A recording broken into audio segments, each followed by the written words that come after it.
After you finish a Souls game, you have questions. Why am I on fire? What's the point of locking myself in this cave? Which ending is the right one? And of course, the age-old question, why do they call him Big Hat Logan? First, let's start with the player character. Who is the chosen undead? Well, they are who you make them. Whether you were a thief or a knight, from Astora or Katarina, it doesn't matter.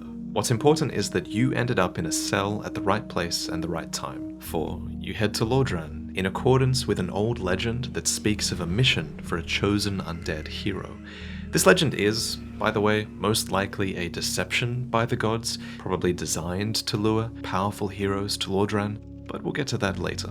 Is there a world outside Lordran? Lordran is just the land of the gods, and there is a wider world of man with many more countries therein. The fate of the world largely revolves around Lordran though, so we never go to these other places. But the characters we do meet in Lordran often hail from these foreign countries, and you can tell that they've been designed to be accurate characterizations of their homelands. What you're seeing on screen are the results of an art competition to depict these foreign places. So check out that video if you're interested, and subscribe to see the next competition really soon. How did this world come to be? Originally, the world had no disparity. Everything was just rock, from the land to the trees to the dragons. It was homogeneous, static, without beginning or end. Then, similar to the Big Bang, fire suddenly came to exist, and it disrupted this eternal monotony. Now, there wasn't just existence, but there were states of existence. Heat and cold, light and dark, life and death. The result was a rock universe gradually changing into the world as you see it in-game, including its overabundance of souls. What is a soul? So when fire came to be and permeated the universe, so did souls. Thus, the soul is the power of disparity itself. They are the means by which the first flame changed the universe, and paradoxically, they are both the fuel and the byproduct of that fire. Similar to in Demon Souls, a soul gives you clarity, allowing you to think, but also life, allowing you to be. And just as there are all kinds of life, there are all kinds of souls, of various shapes, sizes, and magical affinities. Many bosses are these special beings with special souls, and the most powerful beings are the lords, bearing Lord Souls. Who are the lords, and what is a Lord Soul? The four lords are the first kings. They were all attracted to the first flame, having only ever known darkness before coming upon it. Each one discovered this massive concentration of Disparity's power near the flame, which they then used to establish a kingdom under their rule. Thus, these massive souls are called Lord Souls. Of these four souls, Karth tells us that the pygmy found the Dark Soul, and it follows that the other Lord Souls all aligned with the other aspects of disparity. So in contrast, Gwyn found the Light Soul, Nito found the Death Soul, and the Witch of Izalith found the Life Soul. These souls came to define them, and they would soon ally together to challenge the everlasting dragons. What is an everlasting dragon? So they're a part of the original race of dragons that predate life itself. Much like there are wyverns and worms, there are also ancient dragons, or archdragons as later games coin it. Their race is the progenitor to all other dragon subspecies, and these are subspecies that adapted really well to a new world and new environments. You still face some archdragons in-game, but these archdragons never are the original generation of archdragons that actually predate fire. The ancient dragons are commonly described as everlasting, thanks to their stone scales of undeath granting them immortality. However, when Gwyn learned that his bolts of lightning could peel apart those scales, the lords used their full might to hunt down the archdragons to nigh extinction, ushering in the Age of Fire. What is the Age of Fire? It's the era you find yourself in. It was sparked when the lords defeated the archdragons, and even as far back as them finding their lord souls could be denoted as the dawn or beginning of the Age of Fire. So what follows is this period dominated by the lords. Much of this epoch is also denoted as the Age of Gods, since the three lords residing in Lordran with their fellow deities are on the rise or at their zenith during it. However, this golden age can only continue so long as fire at the source of the god's power remains strong. But eventually, fire will fade, and only darkness will remain. This quote is what Karth describes as the logic of the world, and when that happens, the gods are supposed to be replaced and their Age of Fire is supposed to become an Age of Dark. In the original Dark Souls, you find yourself at this crossroad. The first flame is about to go out. Even now, its power is barely reaching the world of man, and what follows is a proverbial night. And in this twilight era, the undead curse runs rampant. Okay, so what is the undead curse? Ever since the first flame began to wane, a dark ring of fire has manifested upon the bodies of certain humans, a sign of the dark burgeoning within them. This dark sign marks you as an ageless immortal, though your endless revival comes at the cost of your own souls and sanity until you eventually hollow. What caused the undead curse? This question is at the very heart of this series, and the answer is really quite complex.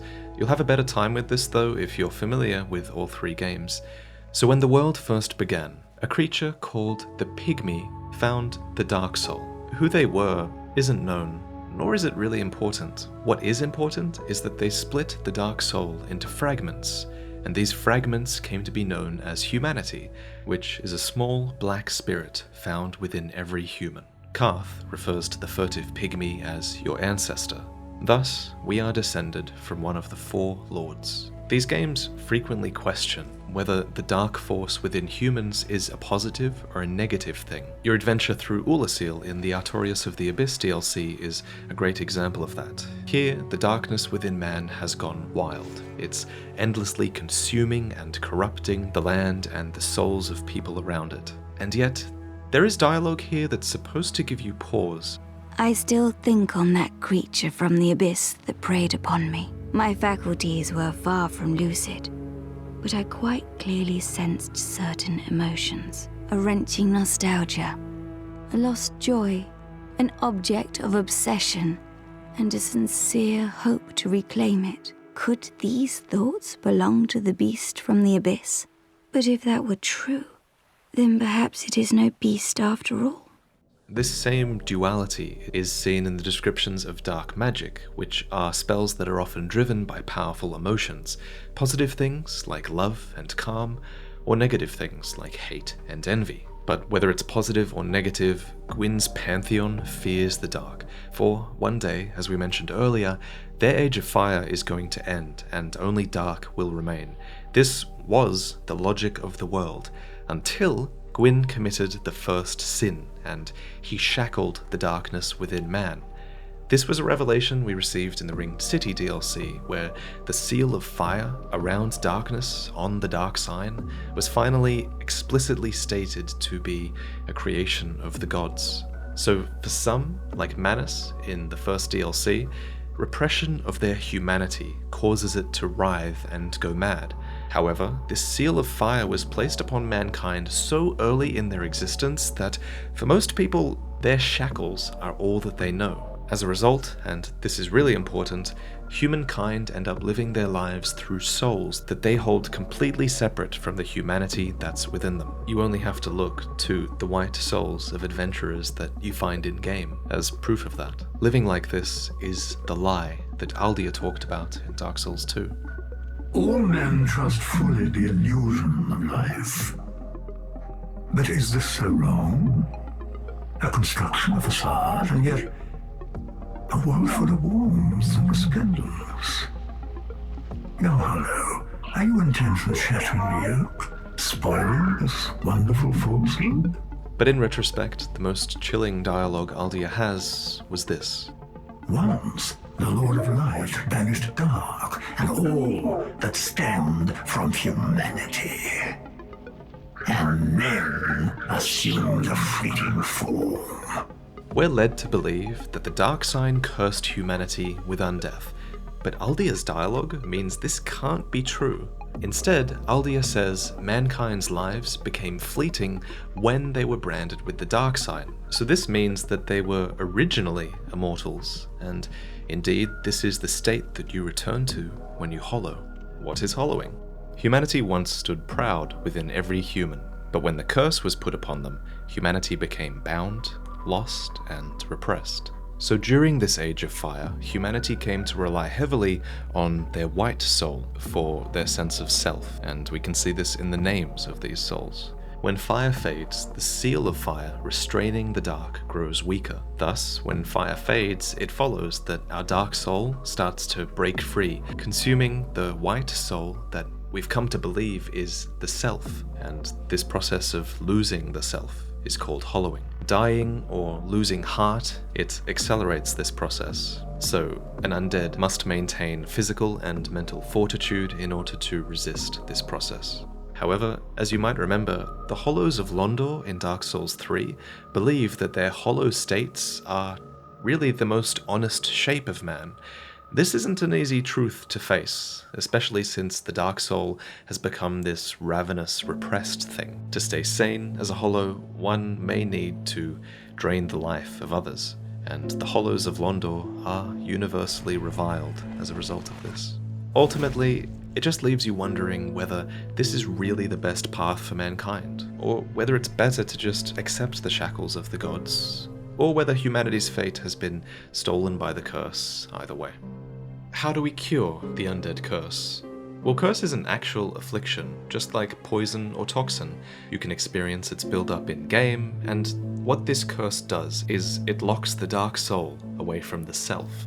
It's really about the barrier, it's about the separation, and the Dark Sigil explains this. It says that as humanity leaks out, the curse accumulates in exchange. Unfortunately, humans are helpless against curses, and all we can do is redirect their influence. For example, when you use a purging stone, what you're doing is not actually curing the curse, you're actually just transferring the curse to this stone, and this stone was or is another person.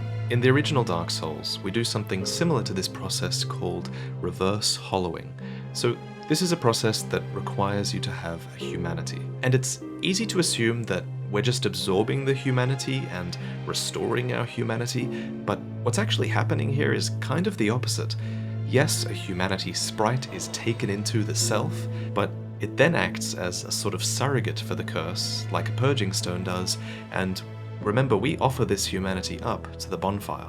This keeps our white, regular soul safe, and it prevents us from going hollow. Further proof of this dynamic exists in Dark Souls 2, where using a human effigy is just like transferring your curse to a human surrogate. And in Dark Souls 3, we found the Purging Monument, which is this enormous vessel that's overflowing with offered curses. Why did the gods curse humanity? So the logic of the world denotes that fire will fade and only dark will remain.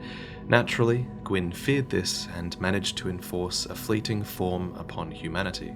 The fate of mankind became irreversibly linked to fire, and thus the logic of the world was changed forever. What is the Firelinking? It's a ritual for preserving the first flame. With the decline of fire and the rise of the dark and undeath, the gods were thrown into disarray, and the Lord's peaceful relations ultimately collapsed.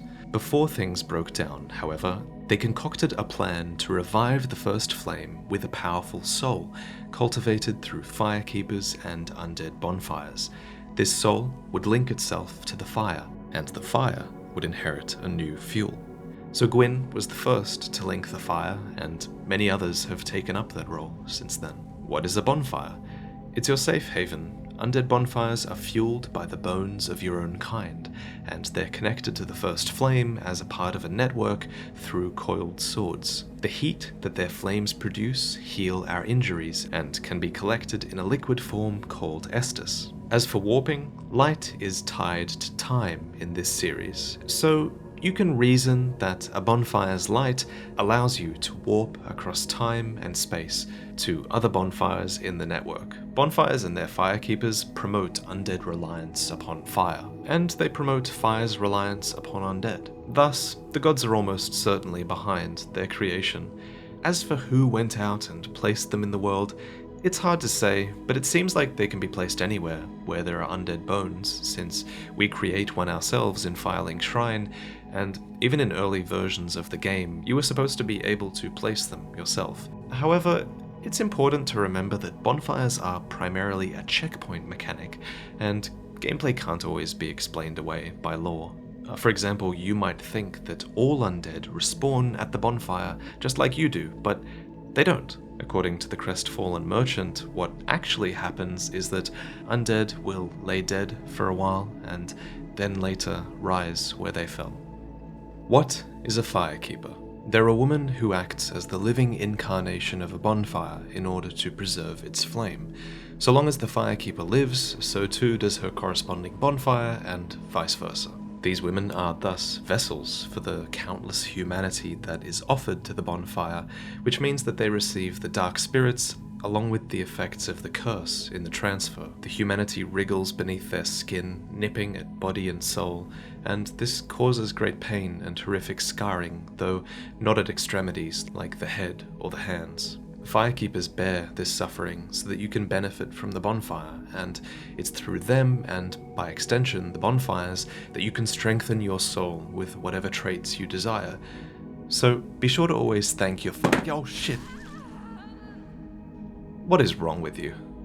What is a god? Well, they're really whatever humans believe a deity to be. In most cases, the gods refers to members of Gwyn's pantheon, since they're the most widely worshipped in the world of man. But even those cast out, like Gwyn's firstborn, are still called a war god, simply because some people still worship them as such. However, just being worshipped doesn't mean that you have power. An example of this is Faris, who humans retroactively deified as the goddess of the hunt Evlana in Dark Souls 2. She was just a heroic bowwoman, but her story got twisted over the years until she became a god. People get kind of hung up on the god term because they're trying to define the race of beings that carry power in the series. For most of these characters, I quite like the term medial, which is a term proposed by Loki. What are medials? Well, many of the gods' followers and descendants aren't human, gods or giants, so we kind of have to make up a term for these beings. Medials is good. In terms of size, they're often between humans and giants, and these are beings like the daughters of Izalith or Priscilla, and so on. What are the dead? The dead are corpses that decay without the power of life sustaining them. However, some, like skeletons, are often a product of necromancy, and there's evidence that others, like the ghosts of New Londo, become warped by the strong, lingering emotions of the deceased. What is a demon? Anything that can be loosely classified as a monster is called a demon, really. In most cases, though, demons refers to chaos demons who were born of the flame of chaos. But there are also Titanite demons, and Dark Souls 2 introduces covetous and smelter demons, as well as a demon of song. It's a common argument that a demon in Dark Souls is a chimeric creature, bearing the traits of multiple animals, but this isn't a given. What could be called crow demons are actually called crowmen, or corvians. There are also snake men, maggot men, and lion men, all of whom are never called demons. Like with gods, the term is somewhat arbitrary. Basically, a demon is whatever humans would consider to be a monster. What is chaos? Chaos is the nature of fire and life. Life is rooted in the soul. The soul is a product of fire's disparity, therefore, life, like disparity, is chaotic. The Witch of Izalith found the Lord Soul that represents this, and she tried creating her own fire of life to match that of the first flame. Unfortunately, this sparked a flame of chaos, which creates and transforms new, often grotesque forms of life. These became known as the Chaos Demons, and they threatened Gwyn's rule. So you'll notice that they're stamped out at every turn in all chapters of this series. The Witch of Izalith's yearning for flame became the basis for pyromancy, and pyromancy is one of her strongest surviving legacies. What is pyromancy? Pyromancy is a physical form of magic. Pyromancers carry along with them a piece of flame that's passed down from teacher to student, stretching all the way back to the witch and her daughters deriving the art from chaos and sharing that with the humans. Pyromancers then use that flame to conjure their spells, and despite the name, pyromancy isn't actually limited to casting fire, and it can actually conjure all kinds of elements like iron or poison.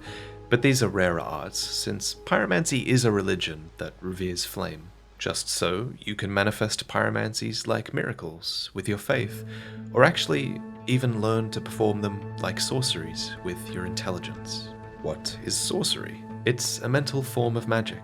Sorcerers study the natural laws of the world to actually comprehend what they are and how they function.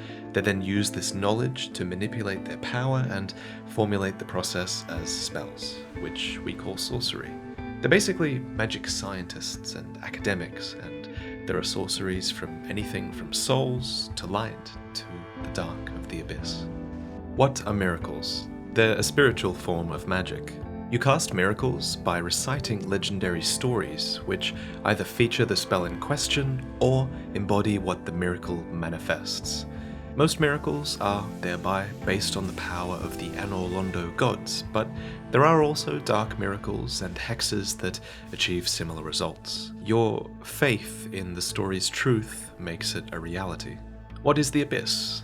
It's the power of the dark, and whether that's a pitch-black void, like the Realm of the Four Kings, a viscous dark swamp, like in the Ringed City, or a malformed pus, like the creatures of Lothric, the Abyss can manifest from any humanity, and it produces new life or twists old life into new forms.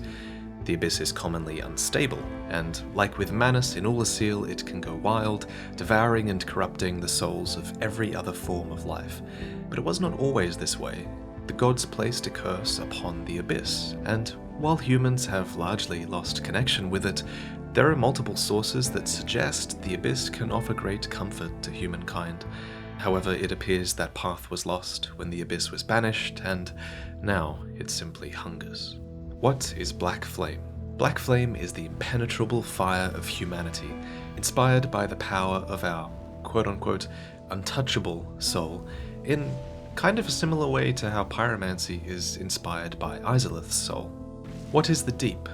As the Age of Dark continues to be delayed, some dark stagnates into the deep, and here the weight of humanity sinks into a horrific abyss, like a deep sea where no light reaches. Many worship the concept of the deep, as these dregs are seen as the bedrock of the world, and you can almost view the deep as a sort of abyssal religion. Its leader, Aldrich, concluded that if the world continued to darken, then there would eventually be an age of the deep sea. Why is time convoluted? With the first flame waning, the power of light also fades, and since light is related to time, the flow of time has stagnated in a land where the flame is located. Due to this instability, time spaces known as other worlds can randomly intersect here, and this allows you to briefly meet people from long before your timeline.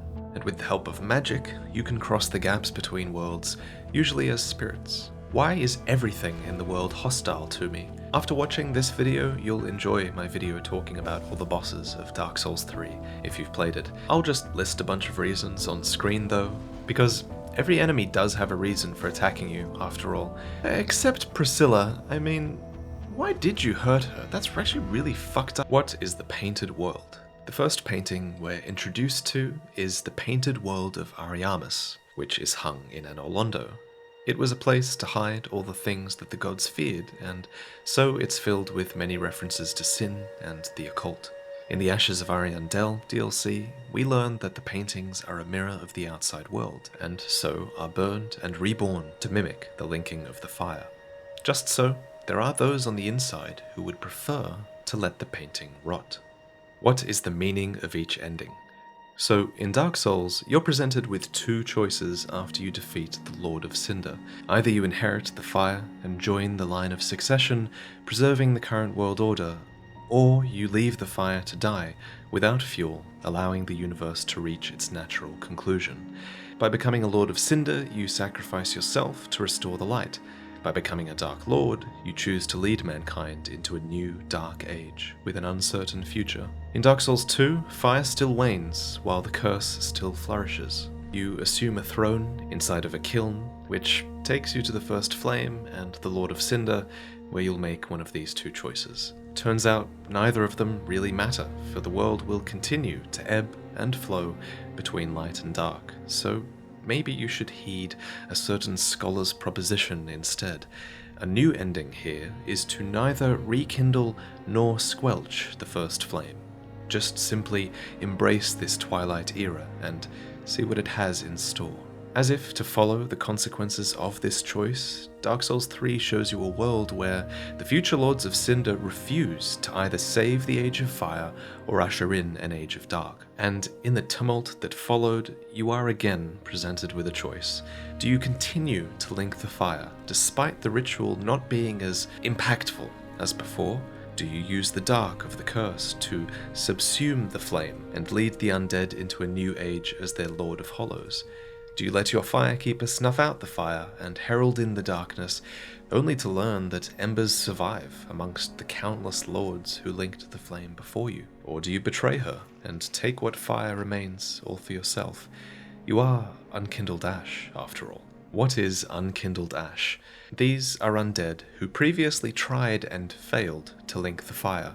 You weren't strong enough to bear the flame that you inherited, but you weren't weak enough to stay reduced to ash either, and so you became ash, devoid of flame, but still requiring embers as well as souls to heat your cold, cursed frame.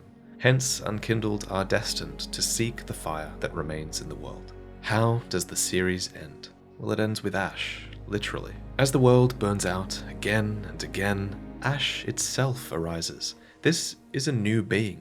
A new species, really, that's composed of 1,000 failures who had tried to link the fire over the years. But ash doesn't really belong in this world, and honestly, they have more in common with the beings of the painted world instead, where all of fire's discarded things reside. So, they fight for a new purpose, to reunite the Dark Soul and paint a new world with it, so that we can finally escape this ashen wasteland that Gwyn has created. So, a slave knight called Gale, hollowed beyond belief, sacrifices himself for a new world, and the painter paints a world called Ash, a cold, dark, and very gentle place. This video is too broad. I want specifics. Join the club, subscribe, check out other creators in this space, and enjoy endless hours of content that has been made in the years before you saw this video. Before I go, I wanted to give a shout out to one of my favorite Twitch streamers, 39daff. I watched her watch my videos after she completed Dark Souls 3, and, you know, it really helped me. I felt like I really understood some of the sorts of questions that people must have after they watch my videos. Who's the chest? Who is the big, great chest ahead? Her confusion was why I decided to sign you all up to extra classes today, so follow her stream and thank her for that. But thank you for watching, and I'll see you next time. When is Elden Ring being released? I actually have the answer to this one. Recently I had it leaked to me, so I figured I'd put it right at the end of the video while no one else is watching. So just quickly, don't tell anyone, the release date of Elden Ring is